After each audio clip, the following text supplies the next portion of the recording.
Do we see people as they come in? No, it doesn't. It just a message on Slack. Okay, no problem. Well, as people come in, we are getting ready to get started. You're a few minutes early, but welcome. We'll be here hanging out with you tonight. We're going to be talking about investment real estate and how to negotiate deals. If you're new to real estate, this is one of the keys to getting a great deal put together.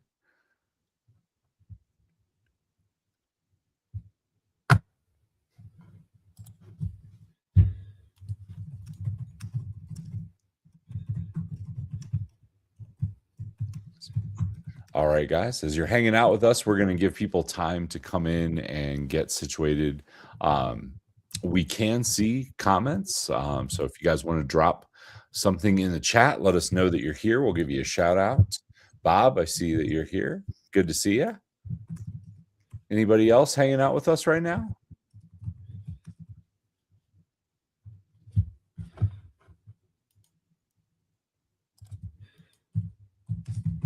There we go. We got people coming in. So tonight's topic is going to be all about how to negotiate your deal. Where do we start with that, right? A lot of people get nervous. They want to know what points they should negotiate. How do they get the price where it needs to be? We're going to be going through all of that. If you have questions throughout, you can put them in the chat. We'll be here for you. What's going on, Dimitri? Always nice to see you.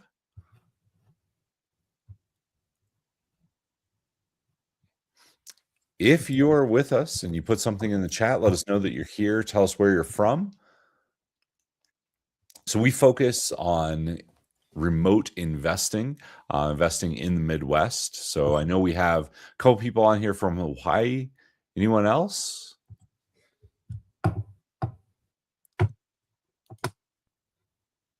See as people come in.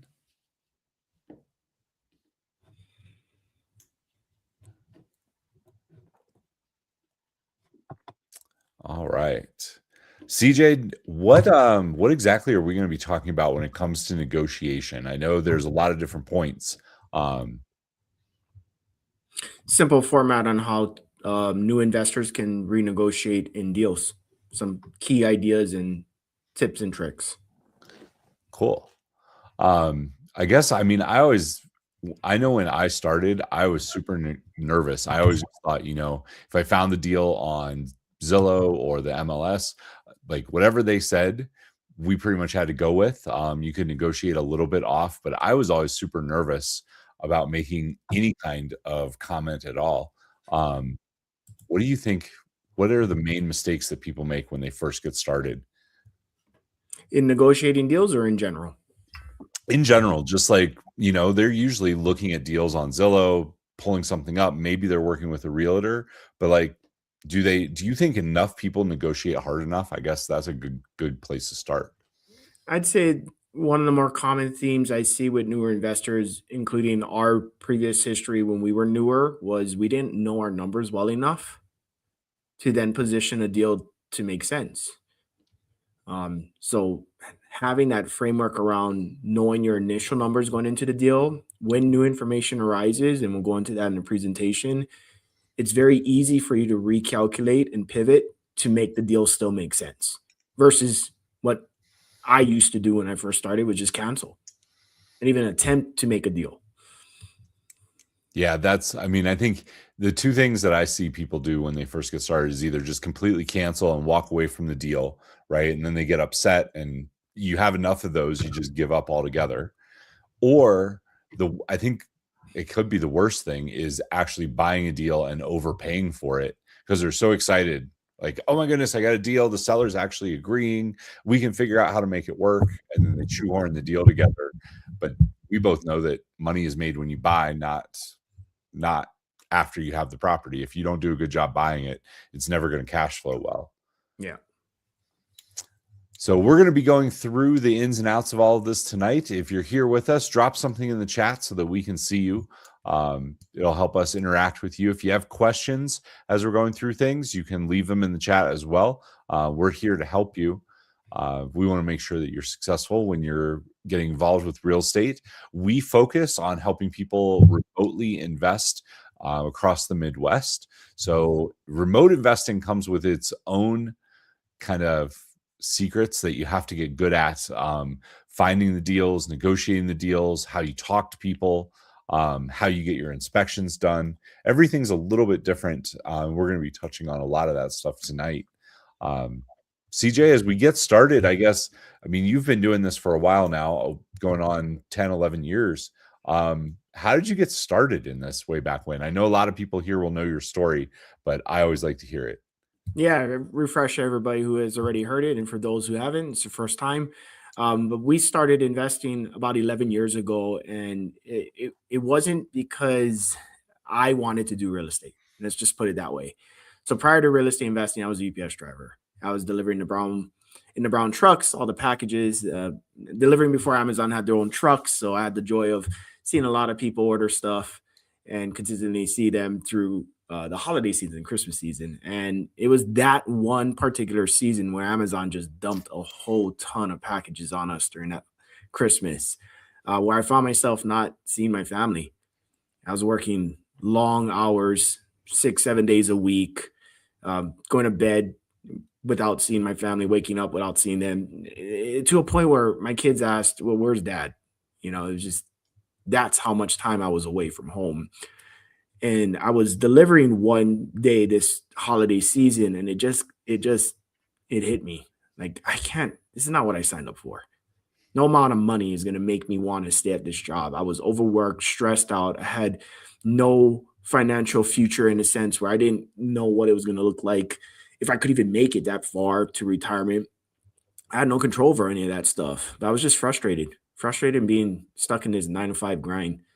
So I get home and I talked to Jazz about it, and she, to my surprise, she said she was thinking of finding different ways for me to exit my job. But she asked me, what was I going to do if I were to quit? I support you. You can quit, but what are you going to do?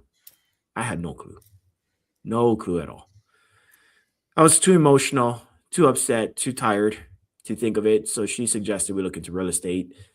The moment she said real estate, I pushed away my best advocate, my partner, my friend, and said, you know what, you go do it. And I chose to go do other things like businesses, which in hindsight was probably not the best move.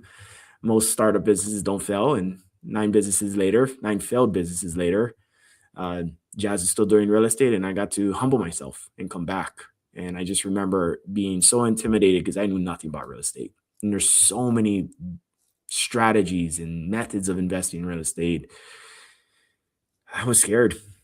That was the main reason why I pushed her away, is I was just too afraid to admit that I didn't know anything about real estate. But there she was doing it. She found markets. She understood this buy and hold model for cash flow, because that would solve our problem of getting me on my job. And we started there, bought our first property. And then within 5 short years later, scaled to 90 doors, 5 short years later, we scaled to 90 doors, both of us able to leave our 9-to-5s. And since then, we started helping others. We've helped hundreds of people over the last 7 years do exactly what we did, which is buying, hold rental properties in the city we don't live in. So, I mean, there's a lot in that story.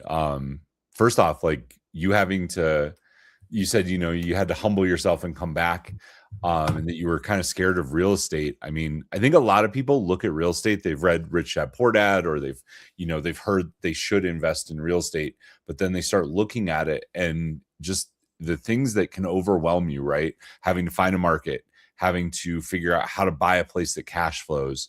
One of the questions I heard last week from somebody was, well, why would somebody sell a property if it's a good deal? If it's a good deal and it's making them money, or if it's a rental property that's turning a profit, why would they ever sell it? Those deals just don't seem to exist anymore.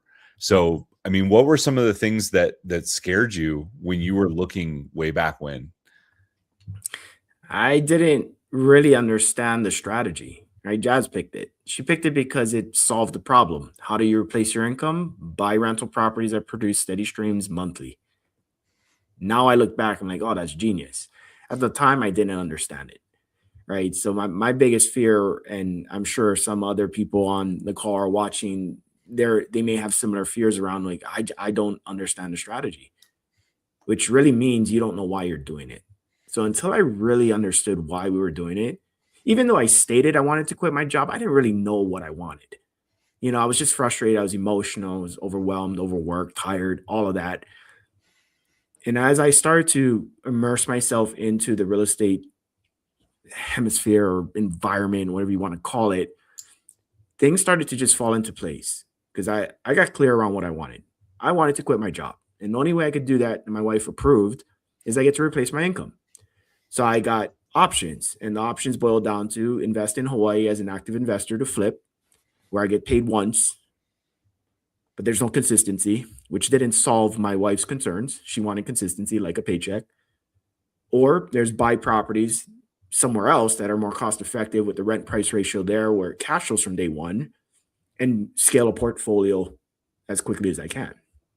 Once I understood that that model fits better for my situation, it clearly identified the markets. It made it so easy to say no to markets that don't make sense. Like Hawaii doesn't make sense for cash flow.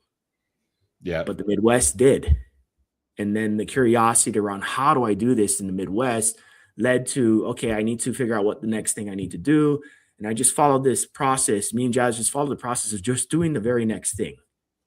Identify a market. Cool. What do I need to do? I need to understand my buy box. Cool. I got my buy box. Now, who do I have to connect with? An agent. Awesome. Connect with an agent. Then I make this offer, and then the offer starts the due diligence, which we'll go into on this call, which will then eventually lead to close, and then property management. It's just like this pattern. The pathway opens up a lot easier when you're just fixated on the very next step. Oftentimes, new investors are fixated on step 100, but they haven't taken that second step. And then it becomes overwhelming.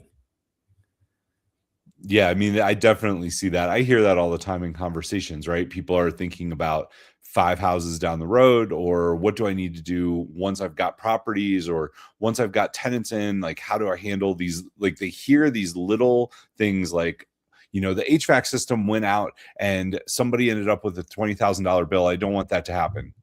Well, of course you don't want that to happen. There's plenty of things that you can do to prepare for that and to set yourself up. But people look too far down the road, and they get themselves stuck in like paralysis instead of just taking the simple next step. So we're going to be talking about how you negotiate and renegotiate deals.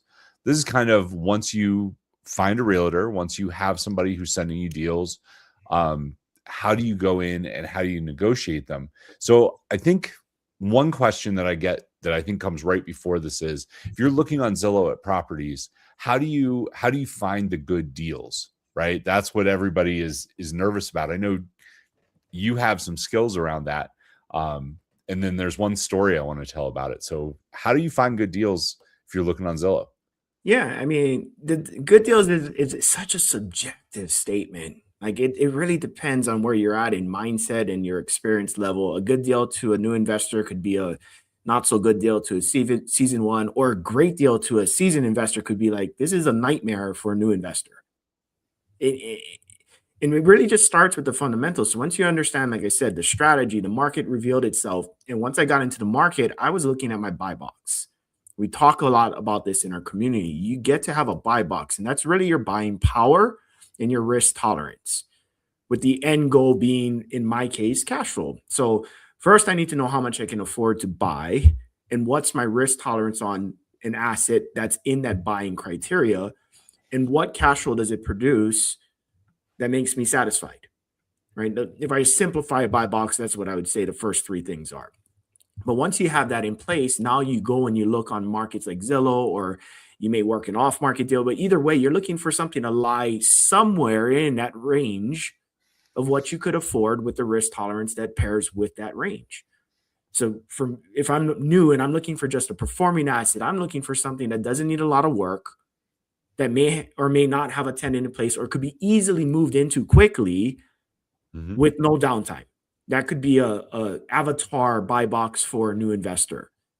And then you start looking on Zillow for that in those price ranges. My encouragement is always to put it a little bit above your price range, because oftentimes sellers are trying to sell more than what it's worth.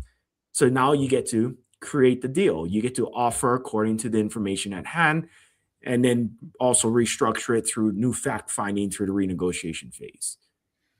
Cool. So we're gonna jump into that. So there was I think it was probably a month, 6 weeks ago, you had a deal that I think like more than 40 people had looked at and they all had passed on. And you had a student that took the deal and figured out how to make it work. Do you mind just walking through that from a high level so people understand, like, you can look at this is why good deals exist. Not everybody sees the same thing when they look at it. Yeah. So that, I think that was the deal that I shared that I did. I locked it up. It was really good in my eyes, but everybody else was basically fearful of the unknown and the things that we have yet to verify, which took them out of the running. And I was willing to say, hey, got some inside information around the possibility of these things being an issue, but you know what? It's in my range. It's in my risk tolerance. Let's offer anyway. And eventually got it under contract. The cool part about it was performing already. So I already had an angle of how I was going to take down the deal, being that I don't want to move the tenant out. If I can keep the tenant in place and performance already there, that's cash flow from day one, which is my main priority. And going through the due diligence phase, I was able to properly utilize some of the skills that I'm going to share with everybody in a few minutes on how to renegotiate to make the deal great, and then really figure out what's a need versus a want. Because oftentimes things will pop up on deals. I mean, every deal is going to have something.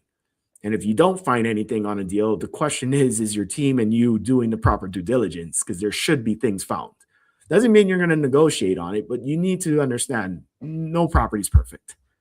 So when things were found on the report, with the skill set and the mindset around how I can create the deal, less just settle for the deal, I was able to reposition the deal in a fashion where it was what I call a home run deal, where after purchase, my all-in amount plus the cash flow, I was able to refinance the deal and pull out all my money and some from my initial purchase, which in most cases I'm buying all cash.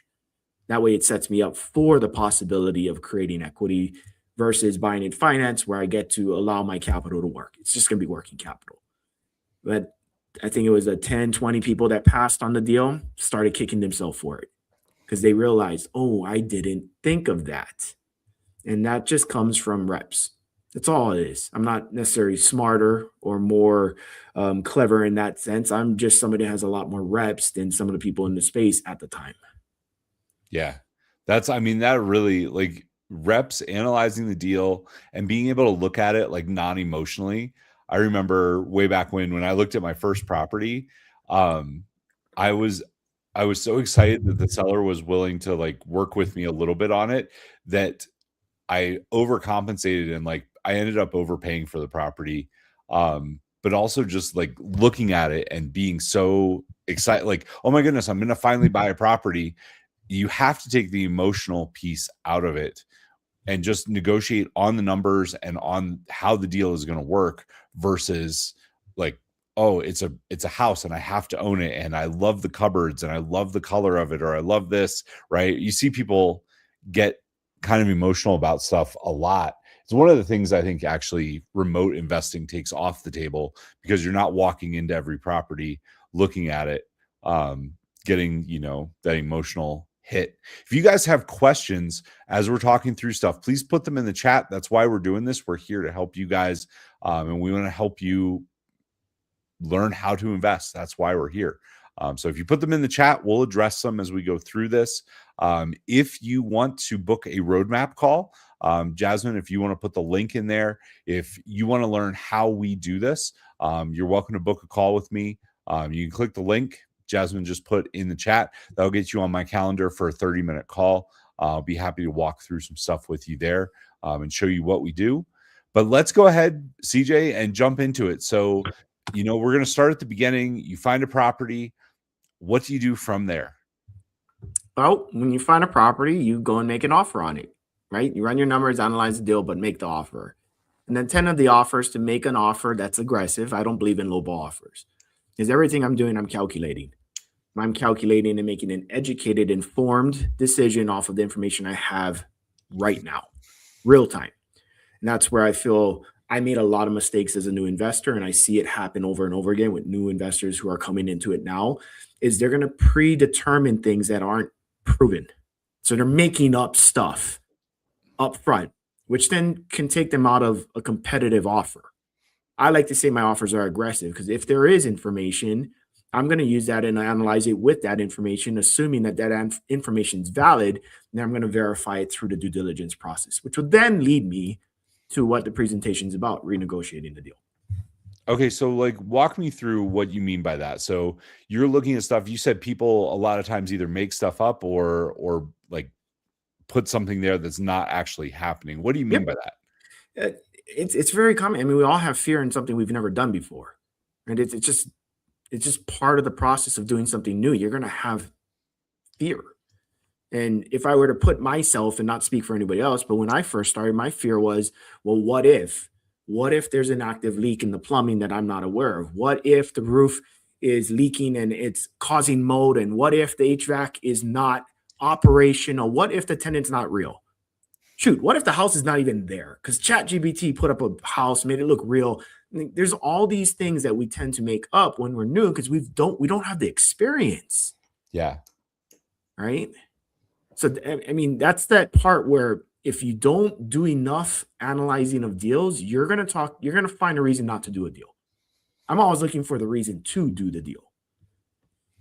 That is a good distinction for sure. I think a lot of people love the idea of real estate, but then when it comes to actually putting in the offer, they find all the reasons not to, right? They're scared. And I think they're more scared. I actually had one person say this probably, I don't know, maybe a month, 6 weeks ago, but they were like, if my offer actually gets accepted, then I'm on the hook and I have to buy it.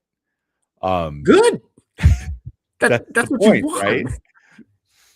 That is the point. I think it scares a lot of people, though. They love the idea of real estate, but they want to feel, I talked to a guy today and he said his number one thing was, I want to feel confident. I've analyzed a bunch of properties. I've almost put in offers, but I'm worried that, I'm going to be wrong and I'm going to be stuck with a dud. Yeah. And that's largely in part to the fact they don't understand how to do exactly what I'm going to present on, and understanding the safety nets and insurance policies that are built into your offer if done properly, right? So, you just touched on some things. Having insurance and having the offer properly structured, so that one, if you need to, you can get out of it, and two, you have insurance in place. So let's go ahead. Let's just jump into that. Let's say, we found a property. It looks good on Zillow. We've done our initial due diligence. Where do we go from there? We're under contract. Is that where we're at? Just getting the property under contract. Yep. So from there, we would go through the inspection phase, do your proper due diligence. Typical first step is to get an inspector out there to inspect the property, to verify the information that was provided by the seller and confirm that the property is in good repair. Right. And if there's a tenant in place, you're likely going to want to have a conversation with the property manager who's managing that asset to see what the tenant's like, what's the history, are they staying, are they leaving, how long the lease is. So there's some aspects to the deal that will vary based on how the current deal is performing. Right. If it's vacant, or say it's a firehouse, maybe I'm not bringing in an inspector because it's pretty darn obvious the house is going to need a lot of major work. So I may substitute an inspector out for a general contractor that I trust. because I'm more looking to make sure my numbers make sense for me to take on the high risk deal like a firehouse, which I'm by no means like suggesting anybody who's new to start with a firehouse. It's not the ideal path. Right. I mean, I think a lot of people love the numbers of something that needs a lot of work, but that's not where you want to get started, especially remote investing. So let's just start with like a normal property. It's cash flowing. It's got a tenant in it. Things look pretty good. Where do we go from there? You would probably start with like the home inspection's a no-brainer no matter what, because you want to have some expert look at the main items. And I'll go into those items on the presentation. But you'd also want to have that ability to verify the income, right? It's performing, there's a tenant in place, so there should be a lease in place. Even if it's month to month, the lease should still stand. You want to get a copy of that. You again want to talk to the property manager. I personally recommend, and me and Jazz do this all the time, is we'll interview the tenants as well. Because the interesting fact is property managers maybe have one point of view, but the tenant may have a 180-degree point of view different, right? Because they're on the opposite end. They're in the property, and property manager may be telling you things that you want to hear. Tenant's going to tell you the things that are actually happening. Right. And you get to learn how to judge both, but it's a pretty standard process in our due diligence to do both. Yeah. It's always interesting when you talk to tenants because they have a completely different take on how things are being run. And a property manager's job is to make sure everything seems great, right? They want you to hire them. If you buy the property, they want, like, it's really interesting, the difference between what a tenant's going to say and what your property manager is going to say. So one of the things that I hear a lot is like, well, how do you know that they're a good tenant? How do you know that they're paying the rent? You would check the rent roll. You'd ask for a bank statement showing income that's coming in. Owner portals or owner statements usually are provided by property management. We will verify incoming rent and cross-reference any expenses that may be coming out of that, including property management fees. So you just want to see patterns of on-time payments with the same amount. Right. It's super easy, but when you're first getting started, it can seem overwhelming, and people are worried, like, oh, am I getting scammed? Is this real? Does the tenant actually pay? Yeah. Is this a tenant that I want? I know one of the places I bought way back when there was no lease in place. And I was told, oh, it's a great tenant. We've had them forever. Like, they're just out of lease. And of course, what happened, right? I bought the place and the tenant didn't pay. I couldn't get them under a lease. It was hard to get them out. What do you say if you're looking at a place and they don't have a lease together? What happens? What do you do? I've seen that happen a lot with self-managed properties. Less with a property manager in place, just because of the liability and the risk that usually is involved with having no documentation agreed upon contract with a timeline. So when it's self-managed, it's a different approach because you're talking to the owner seller, owner operator, and they're going to tell you what you want to hear so they can sell at the highest dollar. And that's where you want to go into verification of income from the tenant or proof of payments of some sort. Like bank statements work for me.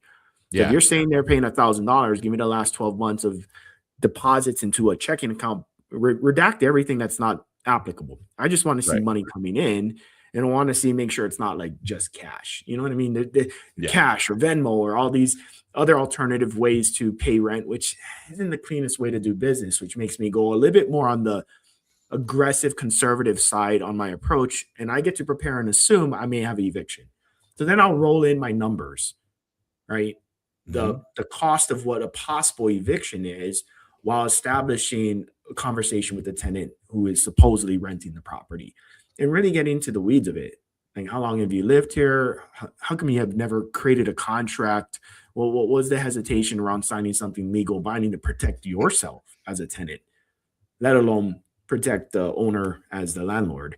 You just ask clarifying questions, trying to get a better understanding of the situation.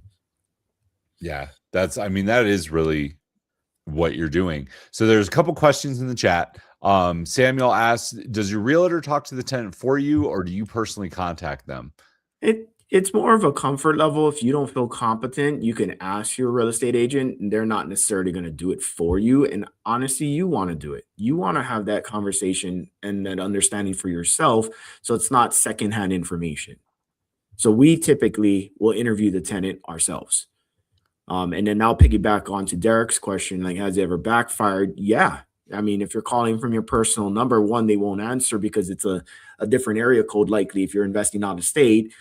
Two, when they have your number, they may come to you instead of the PM. And it's just setting that expectation like, hey, I'm here to just have this conversation pre-contract, but I have an experienced team member who's going to take charge from here. All conversation flows through there so that we're protecting everybody. Yeah. I mean, if it was pretty rare that they would reach out to me direct, even though they would have my number, but it does happen, right? They want something fixed, they want something done, and it's just holding a boundary and saying, hey, I appreciate you reaching out. Please go through the proper channels. Like, you have the property manager, you have their contact info, everything needs to go through there. And just holding that boundary, where I found that I made all the mistakes when I started, right? I always wanted to be the good landlord. So, oh yeah, thanks for contacting me. I'll take care of it. But really, it's just having that boundary. I don't know if backfired is the right word, but you definitely need to make sure that they're going the proper channels. Yeah, and if you're not comfortable calling from your number, you can always block your number and make it private. Another end around is having your property manager who's going to take over, or having the property manager in charge be kind of like a conference call setup, which often gets very interesting when they're not seeing eye to eye. Landlord, PM is saying, property manager is saying this, tenant's like, no, that's not true because this. And then you see almost like this Jerry Springer show type of a thing unfold on your call, which is good information and interesting information. And you can make your decision on whether or not you want to keep the property manager or you want to keep the tenant, which way you're leaning more towards, who's telling the truth. I think it's always an interesting way to judge property managers, because if they get all defensive and like fly off the handle, like you can tell a lot by the way people interact with each other. Yeah. It's pretty interesting. So, okay, bringing it back to negotiations. So you've talked to the tenant, you've kind of decided where your numbers stand. Now you're going to have your due diligence done, right? You're under contract. What kind of things are you looking for before you renegotiate? Like, what are the things that you send your not your property manager, sorry, either your contractor or your home inspector? What are the things that you're looking for in those reports to then go back and renegotiate the deal? Yeah, I mean, typically I'm looking for things that weren't disclosed. I mean, oftentimes when you're making an offer, a seller will fill out a seller's disclosure, giving you factual information about their foreknowledge or the knowledge of their property that they've owned for X amount of years. They should have it filled out to some degree, and oftentimes an investor will likely leave it blank, claiming they've never lived there, but it still doesn't get you out of the fact that you know a thing or two. I mean, you know something about your property. You at least know how long you've owned it. So it's always interesting to see blank disclosures where they don't even tell you how long they've owned it, even though we can pull it up as public record. But anyway, you're wanting to cross-reference the disclosure and what was found. So an example will be is like foundation. Foundation's a big one in our market. If they disclose that there's no known movement, cracks, or shifting of slab, basement, walls, foundation, floors, whatever, and then it pops up on the inspection report, now I have contradicting information. One, it's saying it's not there. The other is saying, yes, it's there, and it's timestamped this date while I'm under contract. So I'm going to take that as more factual evidence than the disclosure, and that gives me grounds to investigate further and gather more information on how do I still move forward with the deal, because I'm always looking on how to create the deal with this new information and how my numbers need to adjust, which will then likely lead me to get me a bid on the work needed to remedy the foundation issue. Okay, so there's a lot in that answer. How does that, so do you need to get the bid to in order to renegotiate? Because now you're calling somebody up to talk to them about the property. They're going to want to go look at the property, all of those things, right? How do you start doing this with the seller? I mean, let's say you're under contract through an agent. exactly what you said. A foundation issue comes up. You have the home inspection report that shows that there's an issue. What are the next steps that you do there? You would likely get in comms with your agent right away to let them know, hey, this is new information. I either need more time or I need access. I'm going to have to get somebody out here to verify what's the scope of the work needed and is this a life safety issue? Because those are the things that are non-negotiables for me, or at least I get to account for it at some capacity so I can ensure I can remedy that life safety to make it livable for somebody to move in or to take care of whoever is already in there. So it's like this coordination, it's this dance.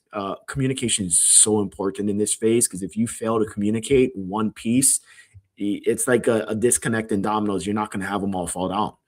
You're going to have one fall and then the next one's going to miss and then nothing moves. And you're going to go, why isn't everything coming down? Why isn't everything moving along? Well, because there was a miscommunication of some sort.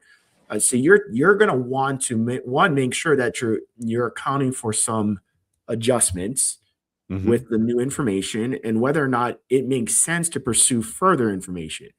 An example will be is if I'm buying a turnkey, like our initial one with a tenant in place, but it comes back that the foundation wall is like 6 inches moved. Well, that sounds very large and immediate. Do I still want to take on this deal, or do I want to just walk away because this was not disclosed and now my numbers don't make sense?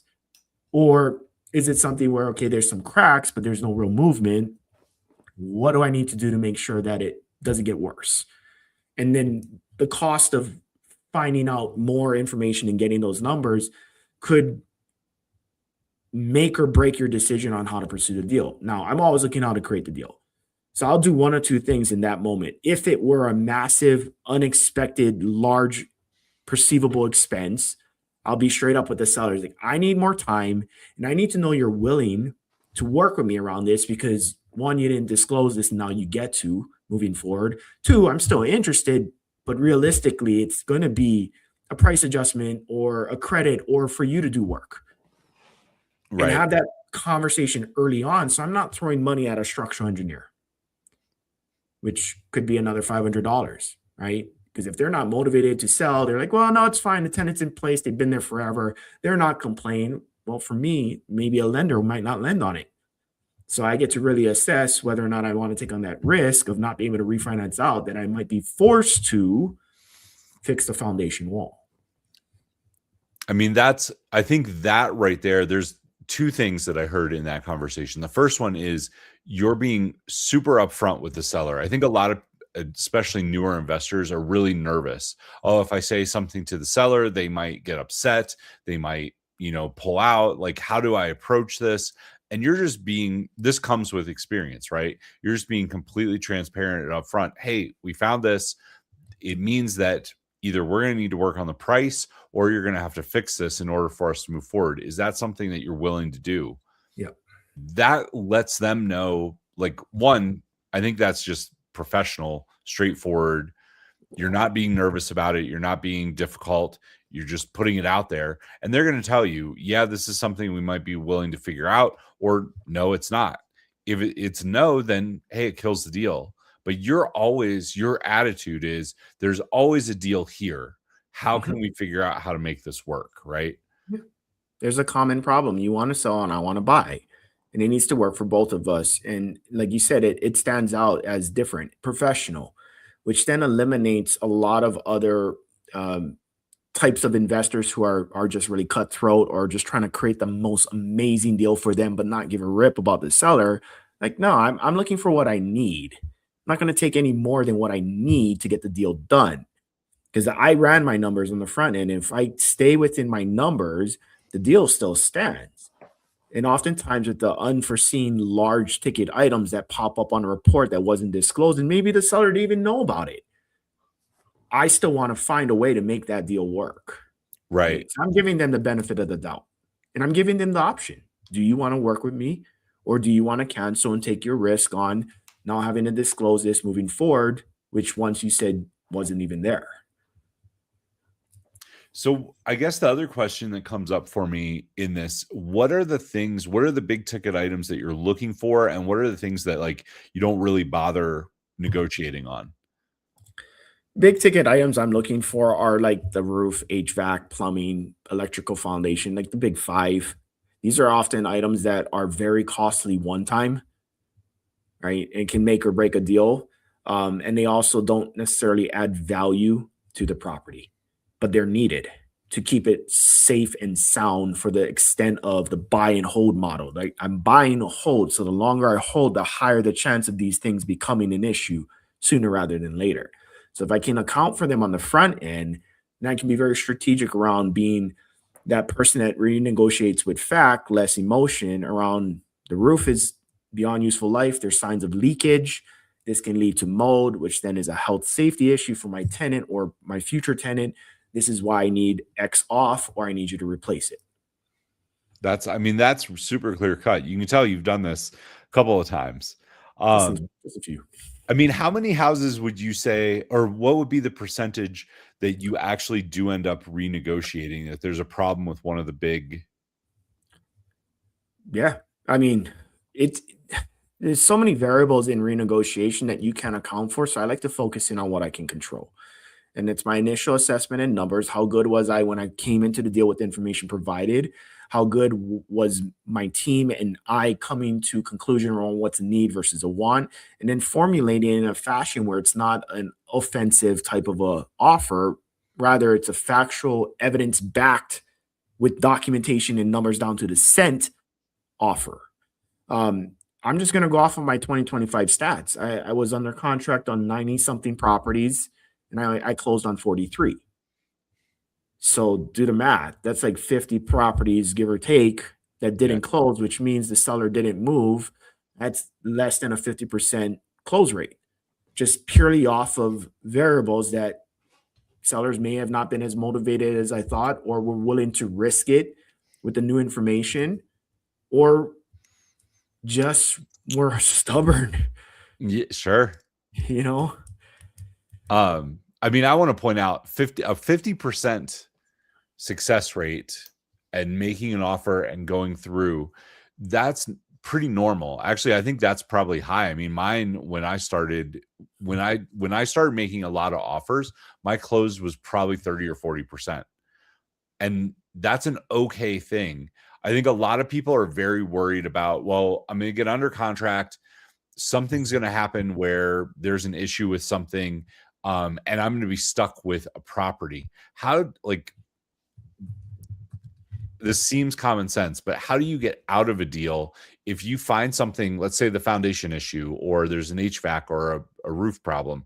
How do you get out of the deal if the seller's not willing to renegotiate? How I like to, and that's how I'm going to frame that word. I like to give the seller options. Again, back to creating the deal. They can take it whatever way they're going to take it. I can't control how they respond. I can only control how I present and how I respond to their response. I want to give them multiple choices to tell me no before I cancel, because then it's not on me, right? Hey, I provided this offer and solution to the problem that we both agree that wasn't there, that now is there, i.e. the foundation or the roof. Let's work. Let's do this together. Here's my numbers. Show me yours. Well, I don't want to do the work. Okay, then give me the credit. I don't want to give you the credit. Well, then help me understand how we're going to move forward, because this is a pain point that needs to be addressed because it's a life safety issue. There's 3 attempts. I'll take partial, and if we do this, maybe you do a few other things that are less of priority, but it makes up for the gap difference of the full foundation or roof replacement, and I'll still close the deal because you took care of other things that I wanted to do anyway. I'm looking for just that mark. What's that number I need to be at? So if it's 10 grand, how do we create a solution, whether it's one item or 10 small items, that gets me to 10 grand that I was going to do regardless? And then I can move forward with the deal. But I need the seller to tell me no to the credit, no to the repairs, and no to any creative solution to move this deal forward before I cancel, because then I can walk away in good faith. And oftentimes my team member, my agent, won't be butthurt about me canceling, because they'll see, well, you provided 3 solutions. They didn't provide you a single one. My last ditch resort after providing multiple solutions is to ask the seller, so how shall we proceed knowing that there's issues? And I don't tolerate, well, just take it for what it is, because that's what we agreed upon. Yeah, we did, until new fact came up. So help me understand, if you were in my shoes, how would you want to proceed with new information that wasn't disclosed in the front end? Right. And they take it one of two ways. They get defensive and they're like, no, screw it, figure it out. Or, you know what, that makes a lot of sense. Okay, I can see what you're trying to do here. I'm not trying to take them to the ringer. I'm trying to Right. make right what wasn't disclosed, because that is my right. Well, I think you're negotiating basically in good faith. You're not trying to beat up the seller. And the other piece here, like, you're not, even though you have a contract, because there's new information, you can cancel the contract. Yep. They're not going to be able to hold you to the contract. Your real estate agent wouldn't, because what you're saying, like, hey, look, I'm offering solutions. They don't want to work with me. The real estate agent's not going to get upset. They're going to understand why you're not moving forward. At the end of the day, that's all about being a professional investor, right? Looking at the deal, making sure that it works for you and for the seller, and holding to that, or walking away from the deal, right? Yeah. And knowing your timeline, right? Every contract you offer on may have a standard due diligence time frame for you to properly renegotiate and protect yourself to cancel. There are often times, especially with off-market deals, where they may not tell you that you have no inspection time. You have no right to cancel. And now your earnest money deposit, EMD, goes live, or you may have legal bounds to a lawsuit because you agreed to this. Non-refundable, no inspection, which is oftentimes why we do not suggest or advise a new investor to do a new strategy in a new market in an off-market transaction. Enroll with somebody like a licensed professional real estate agent who is there to protect you and inform you about your rights and what you can and can't do, because they do this for a living. They're held to a high standard. Why would you want to do it the harder way, off-market, when you know nothing? Yeah, I would agree with that. I mean, off-market deals, they sound sexy, and once you know what you're doing, they can be a great way to find good deals, but they're also, it's where a lot of first-time investors or newer investors really get burned. Yep. That's where you hear the horror stories. Working with an agent, the agent's job, the reason that you're paying the percentage of the fee is because they're a professional and they're there to make your job easier. They're there to help you buy a property. That's what you're actually paying for. If you guys have questions, put them in the chat. We're here. We want to make sure that you guys are learning. We know real estate investing can definitely be a little intimidating, especially in the beginning. But this is how you actually put together good deals. They're like putting this together and learning how to negotiate. If it was easy, everybody would be out there doing it, right? Everybody would be making a fortune in real estate, but it is difficult and it is challenging in the beginning. That's why we're here teaching you this stuff. CJ, so we kind of talked through getting the property under contract, looking at the 5 big pieces. So this all comes from either the house inspection report or from having your contractor walk through. That's how you're learning about these things. Is that correct? Leveraging the expert team member. So when we teach how to remote invest, you're using one of these people.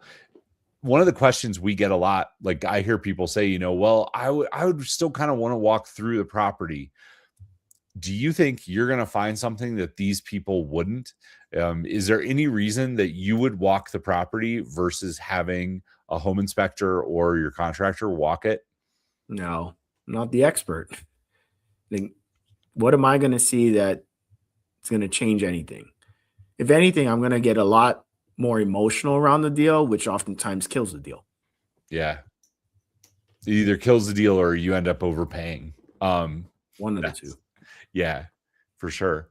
Okay, so you've gone through, you've renegotiated, like some of the things that you talked about, either getting a credit from the seller, having the seller do the work.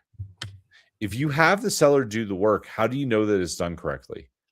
Verification. So a lot of your renegotiation tactics could revolve around the seller doing work, like this scenario that you're making, And as the buyer, I would want to build in some sort of contingency plan to verify the work that was done by a licensed professional.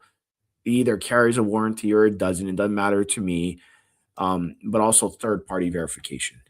So I would enroll my contractor or my home inspector to come back out to do a quick look over, make sure that they can confidently say it was done to the best of their knowledge. I'm not by no means going to hold them fully accountable to the work because they didn't do it, but I just need some sort of indication that it was done right with receipts, proof that there was payment made.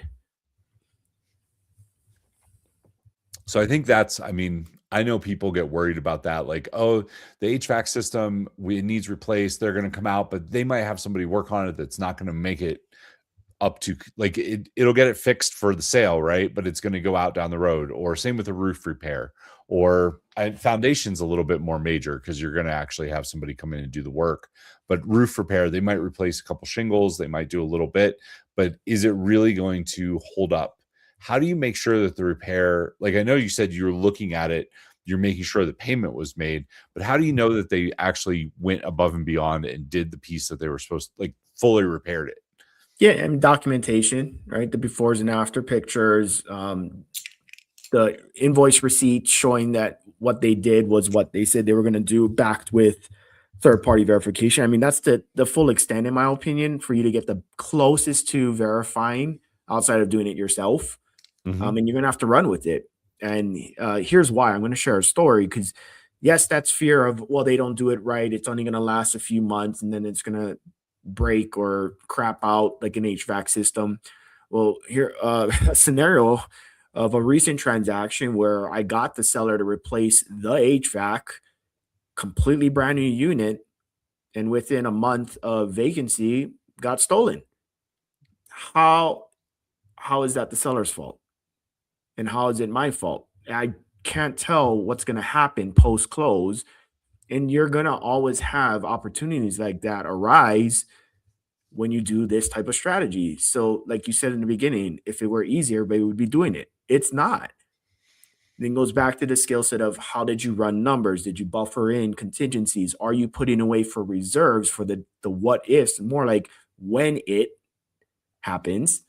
Right. And it just so happens that even a brand new unit where I'm like, yay, I got 10 years to run on this. Turns out I got 1 month before somebody stole it. Now, could I file an insurance claim and get it replaced? Yes, that's exactly what I did, but there's still out-of-pocket costs, out of deductible. And those are things that can happen. So despite that fear of, well, what if down the road, it's more of how do I prepare for when it happens down the road, whether it's 6 months or 6 years. It's likely going to break at some point. Yeah. Well, I think this is the attitude of a professional investor. It's when it's going to happen, not what if.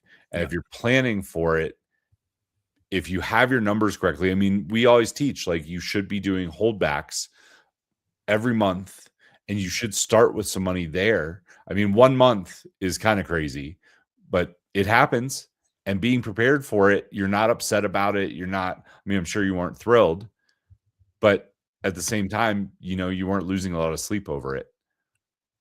Yep. So Samuel asks, third-party verification would be hiring the inspector again to go look at it, make sure that it's done? Could be a contractor, could be another licensed professional in that trade. I mean, it really comes down to what you need to know to move forward with the close. I know I learned not to just trust the realtor saying that it was done or trusting the seller saying it was done. Always have it verified. Usually the home inspector will stop by. In my case, the home inspector would stop by. They usually didn't charge me an additional fee. Sometimes they did, but it was pretty rare. If they knew something was getting fixed, like, it's a couple minutes out of their day. It's not something, if you need to have it completely re-inspected, that's a different deal. But a lot of times they know what's going on. They're happy to stop by and look at it. Especially, this comes to building your team, right? If you're using the same home inspector over and over, they want to make sure you're taken care of. Yep. At least that was my experience. Cool. If anybody has any questions, you can put them in the chat.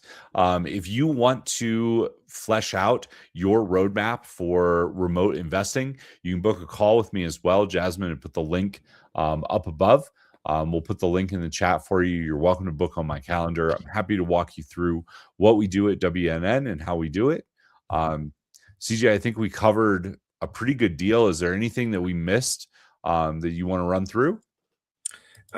I guess I would say is if you're on the newer side and you're really afraid of renegotiation, you're going to want to practice this concept. If you don't ask, the answer is always no.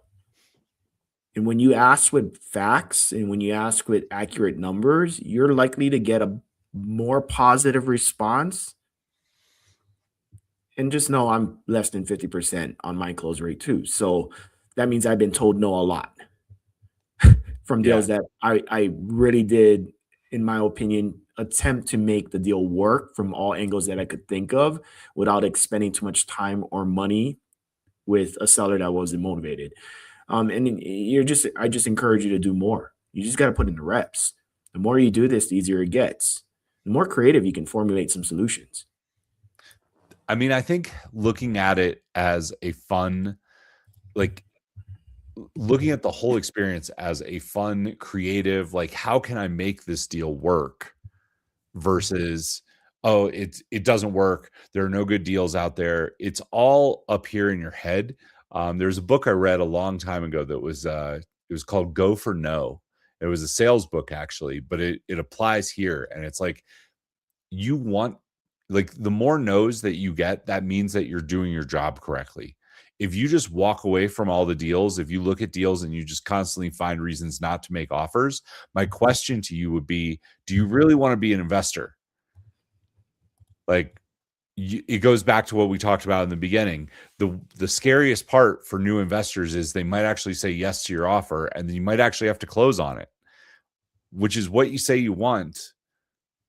But do you really want that to happen? Like ask yourself that and then come up with ways to make the deals work.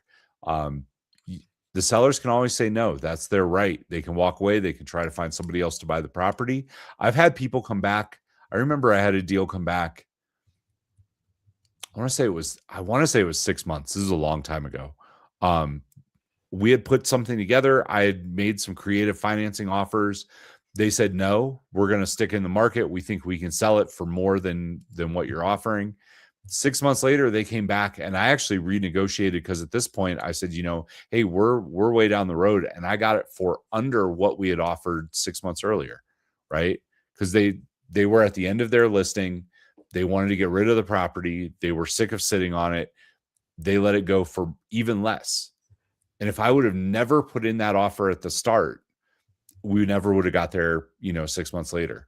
And I wasn't upset when they said no in the beginning. I put together what would work for me, what would have made the deal a good deal. They said no. It wasn't a super lowball offer either. It was something that made a lot of sense. It made sense to the realtor at the time, but the seller didn't like it. That's okay. Life goes on. I can tell you're smiling because you're just like, I see that all the time. Yep. Off to the next. Don't wait.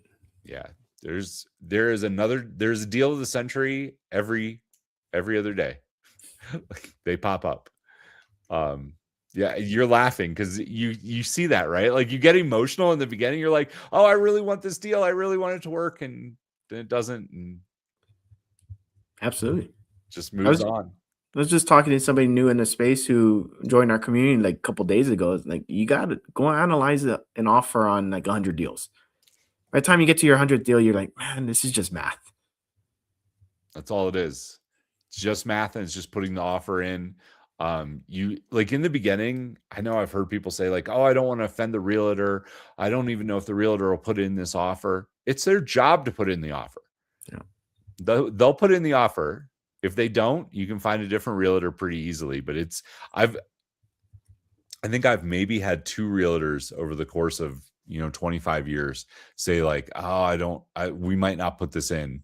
Okay, well, we can go find another realtor. If you don't want to present the offer, it's not a bad offer, And that's that might be a topic for one of our future calls, is how to work with a real estate agent as an investor.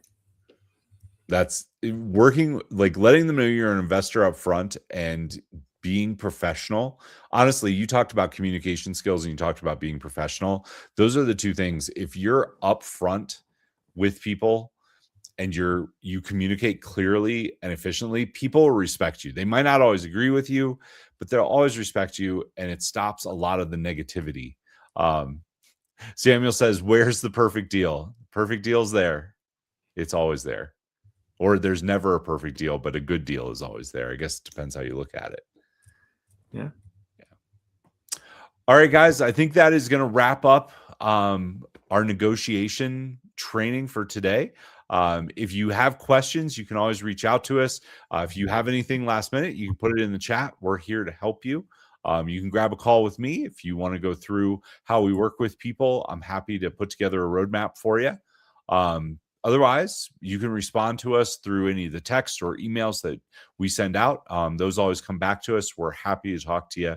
But it's our pleasure to be here with you. CJ, thanks for jumping on. Always good to hang out. And to everybody else out there, we'll see you. We're going to be doing these every couple weeks. So if you ever have a topic that you want us to cover, let us know. We'll be happy to run through it for you and train you up. That's why we're here.